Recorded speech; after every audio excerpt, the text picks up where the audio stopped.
నుంచి కూర్చుని అన్ని సాంగ్స్ కంప్లీట్ చేశారు. సో ఆయనకి అలాగే విశాల్ చంద్రశేఖర్ గారికి చాలా చాలా థ్యాంక్ యూ.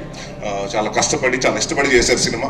అండ్ అందరండి, ఇట్స్ నాట్ వన్ పర్సన్. అంటే జనరల్గా ఏమంటారంటే సినిమా బాగుందంటే ఆ లక్కో లేకపోతే ఇంకోటో అని కాదంటే, ఇక్కడ అందరం టీమ్ ఎఫర్ట్. రిచర్డ్ ప్రసాద్ గారు కెమెరామెన్ గా అలాగే ఉంటుంది, కెమెరా వర్క్. మా చోట ప్రసాద్ గారు ఆర్ట్ డైరెక్టర్, మన ఎడిటింగ్ అలాగే ఉంటుంది. మా బ్రహ్మకడ్లి గారు ఆర్ట్ డైరెక్టర్, ఆయన వర్క్. అండ్ ఇట్స్ లైక్ అందరూ 24 క్రాఫ్ట్స్ కలిస్తేనే సినిమా. సో ఈ సినిమాకి నేను కాన్ఫిడెంట్గా చెప్పగలుగుతాను. అంటే రేపు సినిమా చూసిన తర్వాత కూడా చెప్తారు, ప్రతి ఆర్టిస్ట్ గురించి మాట్లాడతారు, ప్రతి టెక్నీషియన్స్ గురించి మాట్లాడతారు. ప్రసాద్ బెహ్రా ఇంకా ఇలాగే నువ్వు ఇప్పుడు ఏ అరుపులు వస్తున్నాయో, నువ్వు స్క్రీన్ మీద వస్తుంటే థియేటర్లో రేపు ఇలాగ అరుపులు రావాలని కోరుకుంటున్నాను. And one of the finest actor అండి, అండ్ చాలా సెటిల్గా చేస్తాడు, చాలా and one of the good writer also.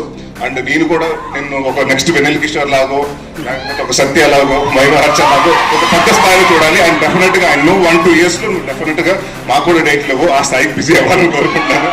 And మా మధు గారు ప్రతి చోట అంటే దేవుడు వరం ఇచ్చిన పూజ వరం లేనట్టు డైరెక్టర్ ఓకే అన్నప్పుడు ఈయన వెనకాల నుంచి మానిటర్ వెనకాల నుంచి ఇలా అంటుంటాడు.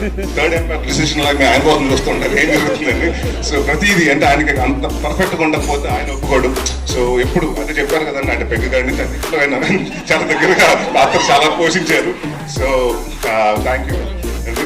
అండ్ ఎవరన్నా మర్చిపోతాం హరితేజ గారు అండ్ ప్రవీణ్ గారు. అంటే మీరు ఇప్పటివరకు హరితేజ గారు చాలా బబ్లీగా లేకపోతే ఎలా చూస్తుంటారు, ఇన్నోసెంట్గా. బట్ ఈ సినిమాలో డెఫినెట్గా అంటే హరితేజ గారు ఏడిపించగలుగుతారా, ఆవిడ ఏడిస్తే అంటే ఎంత పర్ఫార్మెన్స్ చేయగలుగుతా అంటే నేను, ఎందుకంటే ఎప్పుడు మన ఆవిడ సెట్ అయ్యింది కానీ కామెడీ వేలో చూసాను ఆవిడ చేసిన సినిమాలు కానివ్వండి.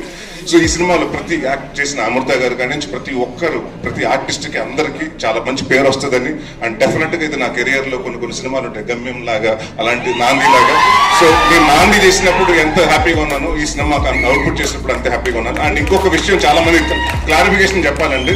చాలా మంది ఏంటంటే నేను ఓన్లీ సినిమా నరేష్ అన్నవాడు సీరియస్ సినిమాలే చేస్తున్నాడు, కామెడీ సినిమాలు చేయట్లేదని అనుకుంటున్నారు. నేను మీ అందరికి మాటిస్తున్నాను, అది అపో తీసేయండి మైండ్ నుంచి. నేను కంటెంట్ ఉన్న సినిమా చేస్తాను, కామెడీ సినిమాలే చేస్తాను. Thank you so much. December 20వ తారీఖు మీ ముందుకు వస్తుంది. సో ఇదే ఆదరణ ఆ రోజు థియేటర్లో కూడా ఉంటుందని. Thank you very much.